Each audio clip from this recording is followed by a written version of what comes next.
जय हिंद साथियों, नमस्कार, खुशामदीद, आदाब। मैं बहुआयामी दल से केएम आमिश लखनऊ से विपक्ष की भूमिका में बात कर रहे हैं।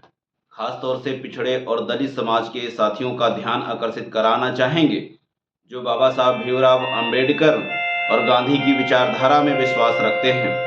आज किस तरीके से लोक गायिका नेहा सिंह राठौर को टार्चर और टारगेट किया जा रहा सोचने पर मजबूर कर देगा, क्योंकि जिस तरीके से नेहा सिंह राठौर जी ने पुलवामा में और जो पहलगांव में आतंकी घटनाओं को अंजाम दिया गया, उस पर लेकर सत्ता पक्ष केंद्र सरकार से जो प्रश्न पूछे गए हैं, उसके बदले में बीजेपी की तरफ से महिला सशक्तिकरण के नाम पर जो ड्रामेबाजी की गई, उसको लेकर बीजेपी के एमएलए के द्वारा गाजियाबाद में, लखनऊ में, बिहार में नामजद रिपोर्ट देशद्रोह कहते हुए की गई हैं। क्या लोकतंत्र में प्रश्न पूछना देशद्रोह है? क्या आरएसएस और बीजेपी से कोई भी किसी भी समाज, समुदाय, जाति, धर्म विशेष का प्रश्न पूछे जो अम्बेडकर की विचारधारा से हो, तो क्या देशद्रोह होगा? शायद इन लोगों ने लोकतंत्र की एक नई परिभाषा गढ़ दी है।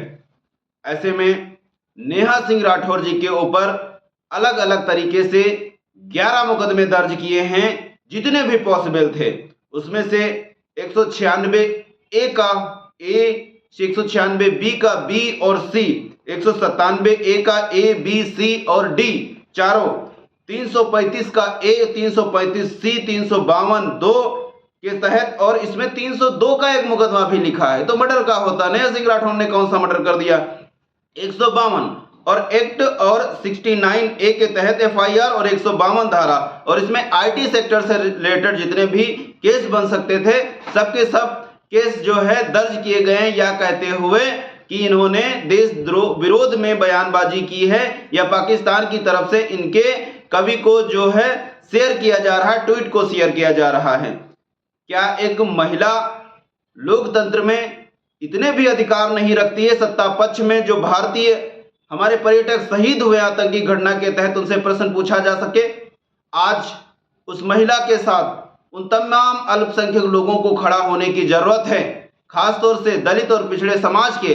वरना एक महिला अगर टूट जाएगी, गिर जाएगी, तो शायद दोबारा महिला भारत में या उत्तर प्रदेश में झांसी की रानी या बेगम हजरत महल जैसा बन पाना मुश्किल होगा।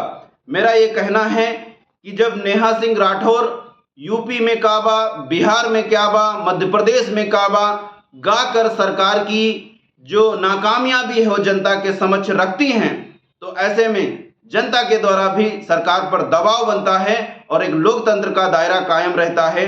मेरा ये कहना है कि कुल 11-12 मुकदमे से भी ज़्यादा कोई मुकदमे पॉसिबल हैं।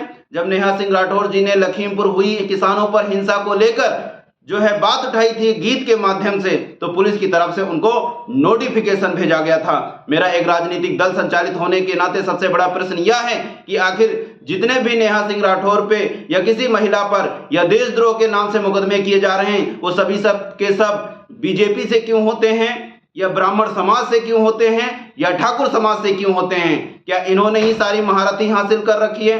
क्या इनको ही लोकतंत्र की नॉलेज है? क्या इन्होंने ही वकालत की है? बाकी सब गधे हैं, मूर्ख हैं कि बीजेपी कोई नया रूल अध्यादेश लेकर आती है तो उसको जमीन पर उतरकर कॉन्फ्रेंस, सेमिनार, स्कूलों में प्रोग्राम करने पड़ते हैं। क्या यह बिहार चुनाव को लेकर वक्फ बोर्ड को भटकाने का मुद्दा नहीं है? जो आप कश्मीर में ट्रेजेडी कराते हैं, उसकी बयानबाजी आप बिहार में क्यों करते हैं? क्या बिहार के कोई मुद्दे नहीं हैं? शायद आप अपनी राजनीति के तहत जो खेल काला खेलना चाहते हैं उसमें पूर्णतया नाकाम और फ्लॉप हुए हैं, क्योंकि यह लोग अब उत्तर प्रदेश के साथ साथ भारत में रहने वाले लोग हिंदू मुस्लिम की ताकत और एकता को समझ चुका है। ऐसे में उन तमाम युवाओं से निवेदन है, खासतौर से जो अल्पसंख्यक समाज के हैं, दलित पिछड़े समाज से हैं, वो उठें, जागें, राजनीति में आएं, अपने क्षेत्रीय विधायकों, सांसदों की आंख में आंख के डालकर प्रश्न करें। अगर प्रश्न नहीं कर सकते हैं तो जीने का क्या मतलब बनता है? क्या नेता सुभाष चंद्र बोस ने यही ख्वाब देखा था?